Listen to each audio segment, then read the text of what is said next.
Welcome to genius ક્લાસીસમાં હું અતુલ પટેલ તમામ વિદ્યાર્થીઓનું મિત્રો હાર્દિક સ્વાગત કરું છું. ધોરણ 10 દ્વિઘાત સમીકરણ ચેપ્ટર 4. તો મિત્રો આજે પણ ધોરણ 10 ચેપ્ટર 4 માં આજે આપણે દ્વિઘાત સમીકરણના કુટ પ્રશ્ન વિશે ચર્ચા કરીએ છીએ. આજે નવો એક કુટ પ્રશ્ન કે ભાઈ કાટકોણ ત્રિકોણ નો વેગ પાયા કરતા 7 સેમી નાનો. કાટકોણ ત્રિકોણનો વેગ પાયા કરતા 7 સેમી નાનો. જો કર્ણની લંબાઈ 13 સેમી હોય તો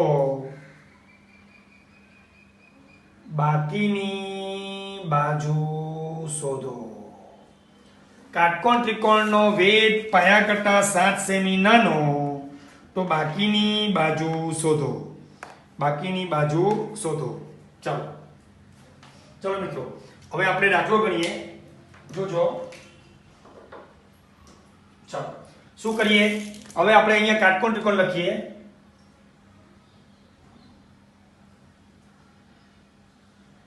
અહીંયા કાટકોણ ત્રિકોણ બરાબર છે.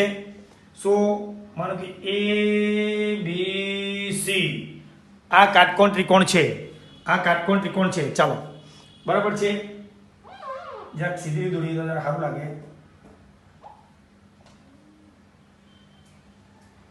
ચાલો, કાટકોણ ત્રિકોણનો વેગ આ AB વેગ કહેવાય મિત્રો.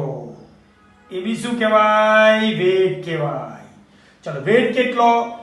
પાયા કરતા 7 નાનો. જો પાયો x તો વેગ x - 7.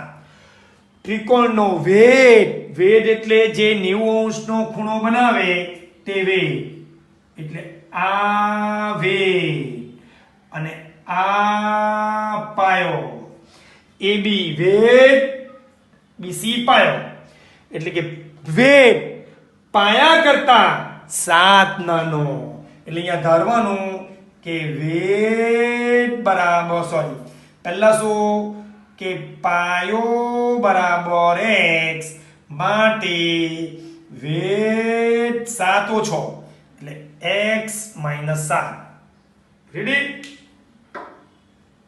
સો પાયા કરતા વેગ 7 નાનો એટલે આપણે પાયાને x ધારવું પડે.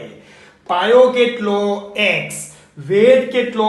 આનાથી 7 ઓછો એટલે x - 7. ચાલો, હવે શું કહે છે કે કર્ણની લંબાઈ 13 એટલે આ કર્ણ કેટલો છે? 13. અહીંયા લખવાનું કર્ણ બરાબર 13. કર્ણ બરાબર શું? 13. ચાલો, કર્ણની લંબાઈ 13 એટલે ફરી આ પાયો બરાબર x. તો વેગ 7 ઓછો એટલે વેગ બરાબર x - 7. કર્ણ 13 તો બાકીની બાજુ શું? તો પાયથાગોરસનું સૂત્ર મૂકવું પડશે મિત્રો. કે શું કે AC નો વર્ગ. પાયથાગોરસ સૂત્ર શું મૂકીએ કે શું? AC નો વર્ગ બરાબર AB નો વર્ગ પ્લસ BC નો વર્ગ. કર્ણનો વર્ગ એટલે કે કર્ણનો વર્ગ કાટખૂણો બનાવતી બે બાજુના વર્ગોનો સરવાળો. AC કોણ કહેવાય? કર્ણ. એ આપણે 9મા માં શીખી ગયા કે કર્ણનો વર્ગ AC નો વર્ગ એ કાટખૂણો બનાવતી બે બાજુ AB અને BC ના વર્ગોનો સરવાળો એટલે AB નો વર્ગ વત્તા BC નો વર્ગ.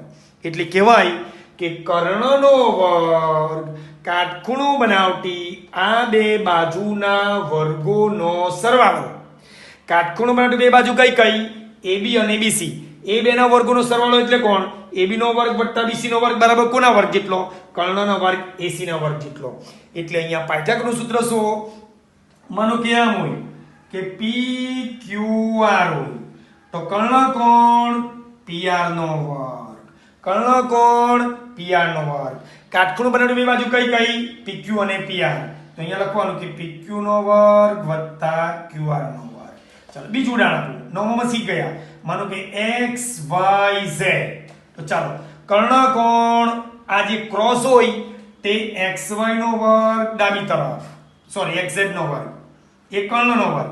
ચાલો કાટખૂણ બનાવવાની બાજુ કઈ કઈ xy અને yz, એટલે આનો વર્ગ વત્તા આનો વર્ગ, એટલે અહીંયા લખવાનું કે xy નો વર્ગ વત્તા yz નો વર્ગ. કાટખૂણ બનાવવાની બે બાજુ કે xy નો વર્ગ વત્તા yz નો વર્ગ બરાબર xz નો વર્ગ, એટલે કર્ણનો વર્ગ કાટખૂણ બનાવતી બે બાજુના વર્ગોનો સરવાળો. રેડી? ચાલો મિત્રો, એટલે હવે આપણે શું મૂકીએ? કિંમત મૂકીએ. હવે શું મૂકીએ? કિંમત મૂકીએ. ચાલો કિંમત કેટલી થાય? કરો પાયો કેટલો? BC, એટલે BC કેટલો છે? x નો વર્ગ. ચાલો વેર કેટલો? AB, x 7, એટલે AB કેટલો? x 7 આખાનો વર્ગ. અને કર્ણ કેટલો? AC, AC કેટલો? 13 નો વર્ગ. બરાબર છે? હવે આમાં શું કરવાનું? સાદું રૂપ આપો, દ્વિઘાત સમીકરણ લાવો, અવયવ પાડો અને જે x આવે તે તમારી બાકીની બાજુ. x આવે એટલે x ને અહીંયા x 7 એટલે આવી જાય. આ બે બાજુ શોધવાની છે. બરાબર છે? શું કરવાનું છે? આનું સાદું રૂપ આપીને દ્વિઘાત સમીકરણ લાવીએ અને પછી તેનું અવયવ પાડીએ. ચાલો દ્વિઘાત સમીકરણ. ચાલો 13 નો વર્ગ કેટલો? 169. આનું વિસ્તરણ x નો વર્ગ, આ બેના ગુણાકારને 2 વડે ગુણો, 7 દુ 14x પ્લસ 7 નો વર્ગ કેટલો? 49 પ્લસ x નો વર્ગ. બરાબર છે? 13 નો વર્ગ 169, x નો વર્ગ ઓછા 7 દુ 14x વત્તા 7 નો વર્ગ 49 વત્તા x નો વર્ગ વત્તા x નો વર્ગ. ચાલો હવે જોજો મિત્રો, x નો વર્ગ કેટલો? 2x નો વર્ગ ઓછા 14x વત્તા 69 અને પેલી સાઈડ જતા 49, આ સર -169 બરાબર 0. બરાબર? આ x નો વર્ગ 2x નો વર્ગ ઓછા 14x વત્તા 49 વત્તા 169 પેલી સાઈડ જતા -149. રેડી? ચાલો અહીંયા શું થાય? હવે 2x નો વર્ગ -14x, હવે 169 માંથી 49 થાય કેટલા રહી? -120. 169 -49 0 2 120. રેડી? ખ્યાલ આવી ગયો કે 2x નો વર્ગ -14x 169 માંથી 49 જાય -120. હવે આ બધામાં આગળ મિત્રો કેટલા? 2 છે અને 2 હોય ત્યારે તેના અવયવ પાડવા માટે થોડીક મુશ્કેલી પડે, એટલે આ 2 વડે ભગાય છે, એટલે આખા સમીકરણને આપણે 2 વડે ભાગી નાખીએ. જોજો, છેદમાં 2 આખા સમીકરણને 2 વડે ભાગી નાખીએ. 2 વડે ભાગી નાખીએ એટલે સમીકરણ એકદમ ઈઝી. અહીંયા પણ શું મૂકી દઈએ? 2 મૂકી દઈએ. છેદમાં 2 બંને બાજુ, આને બી 2 વડે ભાગવાનું, આને બી 2 વડે ભાગે તો જ સમીકરણ બેલેન્સ થાય. કોઈને પણ ભાગો ગુણો, ડાબી બાજુ જમણી બાજુ બંને વડે ભાગું ગુણવું પડે તો જ થાય. તો આને 2 વડે ભાગે તો આ 2 વડે ભાગો. ચાલો તો 0 ભાગ્યા 2 કેટલા? 0. ચાલો 2 ગયા કેટલો? x નો વર્ગ 2 સતામ 14 અને -sin 120. રેડી? ખ્યાલ આવી ગયો? 0 ભાગ્યા 2 કેટલા? 0. 2 ગયા એટલે x નો વર્ગ, 2 સતામ 14 એટલે 7x અને sin 120 એટલે -160. ચાલો હવે મેં વાત કરી એના અવયવ પાડો. આવી ગયું? આનું સાદું રૂપ આપો, દ્વિઘાત સમીકરણ અવયવ પાડો. ચાલો 60 ના ભાગ એટલે કેટલા થાય? 12 65. 60 ના ભાગ પાડો કેટલા થાય? 12 65 ને 12 માંથી 5 જાય તો 7. અહીંયા નિશાન કયું? માઈનસ. અહીંયા નિશાન માઈનસ એટલે હંમેશા આ બેની બાદબાકી કરતા 7 આવવા જોઈએ. એટલે 12 માંથી 5 ગુણાકાર કરતા 60, 12 અને 5 નો ગુણાકાર કરતા 60 અને બાદબાકી કરતા કેટલા? 7. ચાલો મધ્યમ નિશાન શું? માઈનસ. મધ્યમ નિશાન શું? માઈનસ. અને આ શું? પ્લસ. એટલે -5 + 5 માઈનસ આવી ગયો. આગળ x મૂકો. જો x નો વર્ગ હોય ત્યારે સીધું સાદું સરસ મજાનું થઈ જાય. બરાબર છે? એટલે x - 12 x + 5 બરાબર 0. રેડી? હવે આના બરાબર 0, આના બંને બરાબર 0, એટલે કે x - 12 બરાબર 0, x + 5 બરાબર 0, x બરાબર 12 અને x બરાબર -5. અને માઈનસ જવાબ શક્ય નથી. એનો મતલબ શું?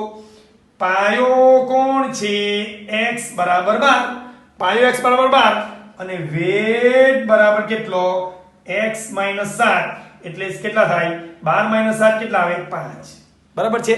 એનો મતલબ આ કેટલો 5, આ કેટલો સોરી આ કેટલો 12, આ કેટલો 5 એટલે આવી ગયો 12 નો વર્ગ 144, 5 નો વર્ગ 25, 144 વત્તા 25 કેટલા થાય 169, 169 નો વર્ગમૂળ કેટલું 13 આવી ગયો.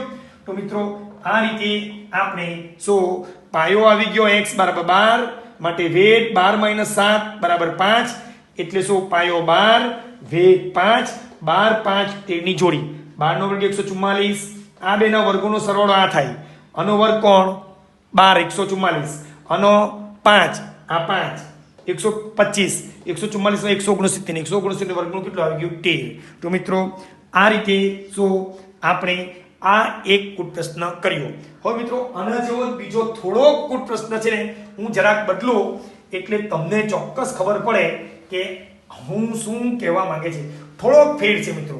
મિત્રો એક યુટ્યુબમાં 2 તો તમારે કૂટ પ્રશ્ન કરવા જ પડશે ફરજિયાત. ચાલો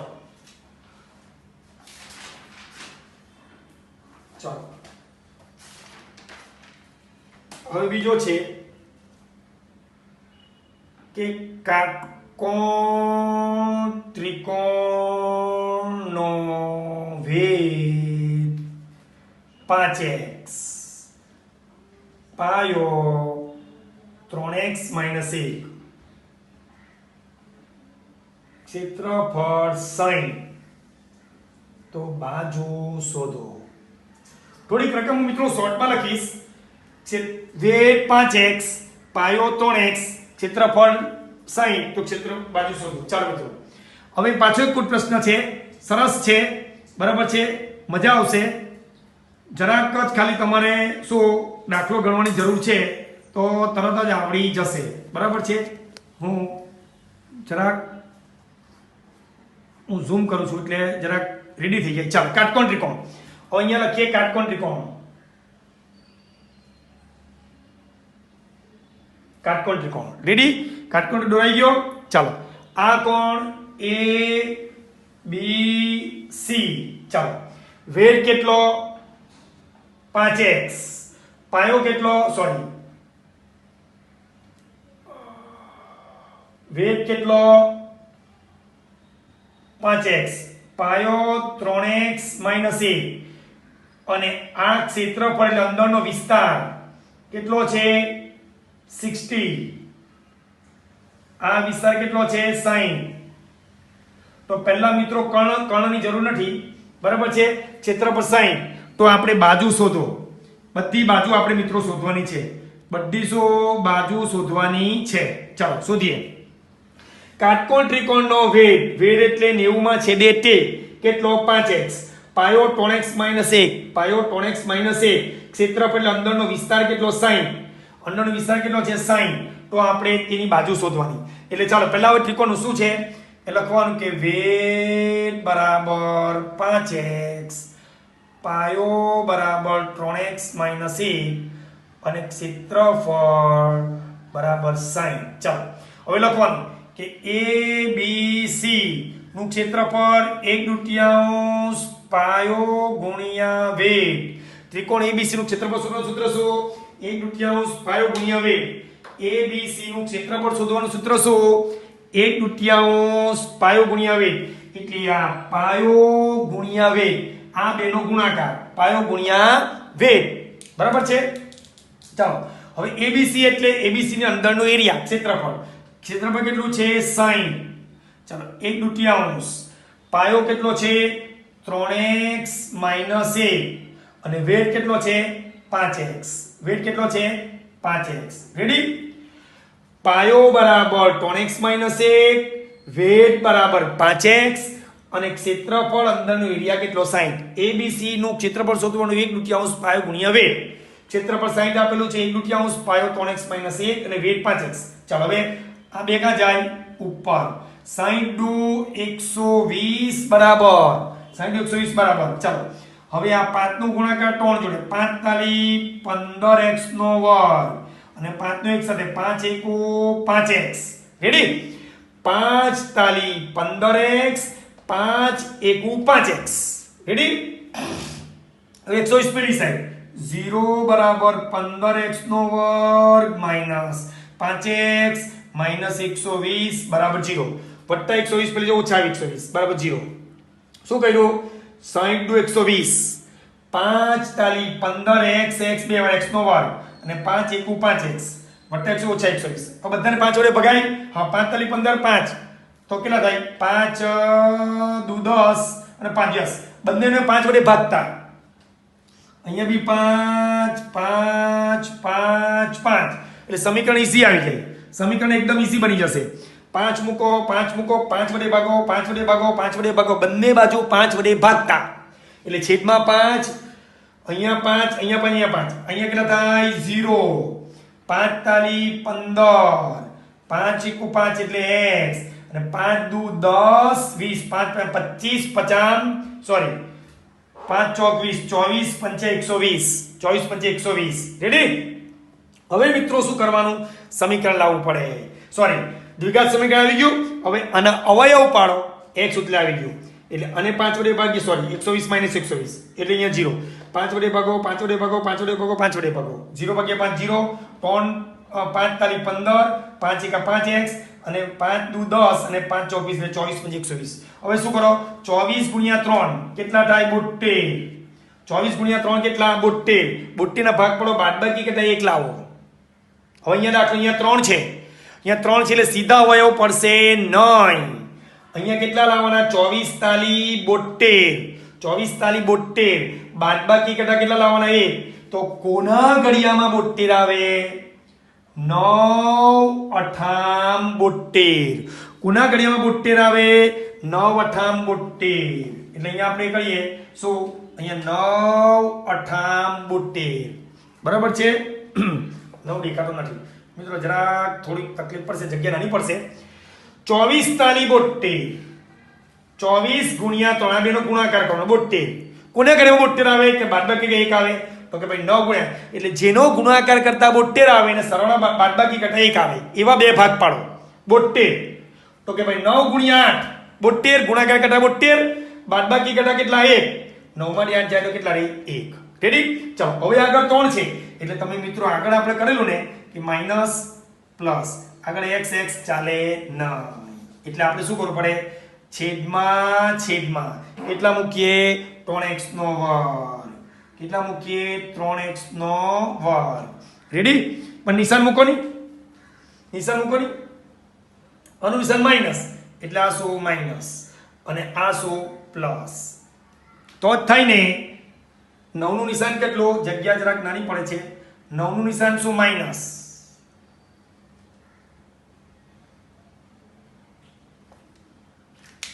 9 નું નિશાન માઈનસ એટલે જોજો માઈનસ 9 પ્લસ 8 માઈનસ 1 રે માઈનસ 9 પ્લસ 8 સોરી જગ્યા નાની છે. માઈનસ 9 પ્લસ 8 9 માંથી 8 જાય તો માઈનસ 1 રે. યસ માઈનસ 1 રે. ચાલો હવે છેદમાં કેટલા? 3x નો વર્ગ. છેદમાં કેટલા? 3x નો વર્ગ. 3x નો વર્ગ છેદમાં એટલે આના છેદમાં બી 3x નો વર્ગ, આના છેદમાં બી 3x નો વર્ગ. ચાલો વચ્ચે કોણ x એટલે અહીંયા x મૂકી દેવું. બંને બાજુ x મૂકી દેવું. ચાલો હવે કેટલા થાય? x ગયો નીચે x બચ્યો 3 તાલી 9 એટલે અહીંયા કેટલો? x અહીંયા કેટલો? -3. રેડી? x ગયો કેટલા થાય? 3x + 8. અહીંયા 3 તાલી 9 3 ઉડી જાય છે ને x ઉડી ગયો એટલે નીચે ફક્ત x બચ્યો એટલે કોણ x ને -3. અહીંયા ખાલી x જ ઉડે છે 3 અને 8 ઉડતા નથી એટલે 3x + 8. 3x + 8. ચલો મિત્રો અવયવ પડશે હવે 0 બરાબર x - 3 3x + 8 0 બરાબર. રેડી? જરાક કપાઈ જાય છે, જગ્યા નાની પડે છે, કઈ વાંધો નહીં. હું જરાક ઉપર લખું છું મિત્રો એટલે આપણને ખબર પડે 0 બરાબર 5 તાલી 15 -x -24. ચાલો હવે ના અવયવ પડ્યા કેટલા પડ્યા? x - 3 3x + 8. રેડી? દેખાય છે x - 3 3x + 8. હવે શું કરવાનું? હવે શું ઈઝી છે, આના બરાબર બી 0, આના બરાબર બી 0, બંને બરાબર 0 લાવવાનું મિત્રો. કોના બરાબર 0 લાવવાનું? બંને બરાબર 0 લાવવાનું. એટલે અહીંયા કરીએ આપણે, જગ્યા થોડીક નાની છે પણ હું જરાક એડજસ્ટ કરીશ, બરાબર છે. આ બી એટલે શું જોજો કે આના બરાબર બી 0, આના બરાબર 0. એટલે અહીંયા લખીશ કે x - 3 બરાબર 0 અને 3x + 8 બરાબર 0. આના બરાબર બી 0, આના બરાબર બી 0. એટલે x - 3 બરાબર 0 એટલે શું? x બરાબર 3 અને આ +8 પેલી છે -8, 3 કાં જાય નીચે એટલે x બરાબર -8/3, જે શક્ય નથી. જે શું શક્ય નથી કે +8 પાછો -8, 3 કાં જાય નીચે x -8/3, માઇનસ જવાબ શક્ય નથી. એટલે જવાબ કેટલો આવ્યો? x બરાબર 3. x બરાબર કેટલો આવ્યો? 3. આના બરાબર છે, આના બરાબર 0. ચાલો હવે કિંમત મૂકો. ચાલો કિંમત મૂકો. ચાલો આ જવાબ શક્ય નથી. ચાલો કેટલા આવે? કેટલા આવે? તો કે ભાઈ વેટ કેટલો છે? 5x એટલે 5 તાલી 15. પાયો કેટલો છે? 3 એટલે પાયો કેટલો મૂકવાનો? 3. પાયો કેટલો છે? 3x - 1 એટલે કેટલા થાય? 3 તાલી 9 માંથી 1 જાય કેટલા રે? 8. રેડી? પાયો કેટલો? 3x - 1, 3x - 1. એમાં x બરાબર કેટલા મૂકો? 3. એટલે 3 તાલી 9, 3 તાલી 9 માંથી 1 જાય તો કેટલો રે? 8. એનો મતલબ પાયો 8, વેટ કેટલો? 15. આ 5x છે ને એટલે 5 તાલી 15. પાયો 3x - 1, 3 તાલી 9 માંથી 1 જાય તો કેટલો? 8. આવી ગયો 8. એનો મતલબ શું કે બાજુ કઈ આવી? બાજુ કઈ આવી? આ બાજુ કેટલી આવી? 8. અહીંયા ફરી પાછું જગ્યા જરાક નાની છે. આ કેટલો છે? 3x - 1 કેટલો આવ્યો? 8. ચાલો વેટ કેટલો આવ્યો? 5x એટલે 5 તાલી કેટલો આવ્યો? 15. એટલે બાજુ આવી ગઈ. કાટખૂણ બનાવતી બે બાજુ આવી ગઈ. ચાલો હવે કર્ણ કેટલો? પાયથાગોરસ 15 નો વર્ગ કેટલો? 225. 8 નો વર્ગ 64. 15 8 એટલે 15 નો વર્ગ 225. 8 નો વર્ગ 64. 9 8 289 નો વર્ગનું કેટલું? 17. એટલે 15 8 અને 17 એટલે પાયો 8, વેટ 15 અને કર્ણ કેટલો આવે? 17. કર્ણની જરૂર નથી, માંગે તો કદાચ આવી જાય. તો મિત્રો આ રીતે તમારે કાટકોણ ત્રિકોણનો વેધ આપેલો છે 5x, પાયો આપેલો છે 3x, ક્ષેત્રફળ 60. તો તમારે શું કરવાનું કે ABC નું ક્ષેત્રફળ 1/2 પાયો ગુણ્યા વેધ. ABC નું ક્ષેત્રફળ 60, 1/2 પાયો 3x - 1, વેધ 5x. ચાલો 60 * 120, 5 તાલી 15x નો વર્ગ, 5 એકુ 5x. હવે 15x નો વર્ગ બેઠો, 5x બેઠા વત્તા 120 પ્લસ ઓછા 120. બરાબર? એટલે અહીંયા 0. એટલે બંને બાજુ 5 વડે ભાગી એટલે સમીકરણ ઇઝી બની ગયું. છેદમાં 5 છેદમાં 5 છેદમાં 5 છેદમાં 5 એટલે 5 0 ભાગ્યા 5 0, 5 તાલી 15, 5 એકા 5x અને 24 પંચે 110. હવે 24 તાલી 72. 72 ના ભાગ પડો બાદબાકી કરતા 1 આવે. 9 8 72 એના અવયવો પાડ્યા, સમીકરણ લાવ્યા. સમીકરણ કયું? સમીકરણ પાડતા સમીકરણના અવયવો પાડતા અવયવો કયા આવ્યા? x - 3 3x + 8. એનો મતલબ x - 3 બરાબર 0, 3x + 8 બરાબર 0. રેડી? ઓછા 3 + વત્તા 3 વત્તા ઓછા 8 છેદમાં 3 એટલે આ માઈનસ જવાબ શક્ય નથી. એટલે x બરાબર 3 આવે. હવે x બરાબર 3 તો અહીંયા 3 મૂકો, 3 × 5 = 15. તો વેધ કેટલો આવ્યો? 15 આવ્યો. અને પાયો કેટલો? 3x - 1, x બરાબર 3 મૂકો, 3 તાલી 9 માંથી જાય કેટલો રહે? 8. એટલે પાયો કેટલો આવ્યો? 8. અને 8 15 ને 17 ની જોડી એટલે વેધ કેટલો આવે? 17. તો મિત્રો આ રીતે આ કુલ પ્રશ્ન મેં તમને શીખવો છે. આશા રાખું છું ચોક્કસ આવડશે અને આના જેવા દાખલા હું તમને હોમવર્કમાં આપીશ તે તમારે ગણવાના. Thank you very much.